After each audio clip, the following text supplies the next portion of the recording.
Do you know what the 8 people inside Noah's Ark actually saw with their own eyes? Most people remember them simply as the family that survived. But very few realize that the moment God shut the door of the ark, what they witnessed from inside was one of the most brutal days in human history. Genesis records it clearly. That day, it wasn't Noah who closed the door. It was the Lord himself who shut it behind them. Inside the ark were 8 people and a small number of chosen lives. Outside was the entire world they had ever known. At first, the ground outside was still dry.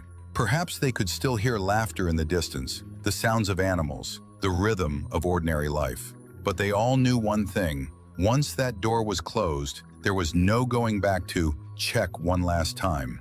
Then the first thunder cracked across the horizon.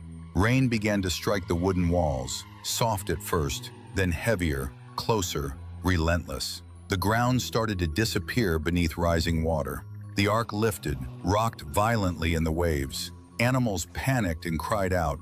Children clutched tightly to their parents' clothes. More unbearable than the storm were the sounds. People screaming for help, hands pounding against the ark, bodies struggling in the water, trying to reach it. And those inside understood something terrifying. They were not the ones who closed the door, and they were not the ones who could open it. In that moment, they realized they were not better than anyone else. They had been forced into the role of witnesses to an entire age being dismantled by water, and witnesses that what God chose to preserve was only this small, fragile vessel. Later, the floodwaters slowly receded. The ark came to rest on a desolate mountain. No cities, no lights, only silence and emptiness left behind by the retreating waters. When Noah built an altar and offered a sacrifice, it wasn't a victory celebration.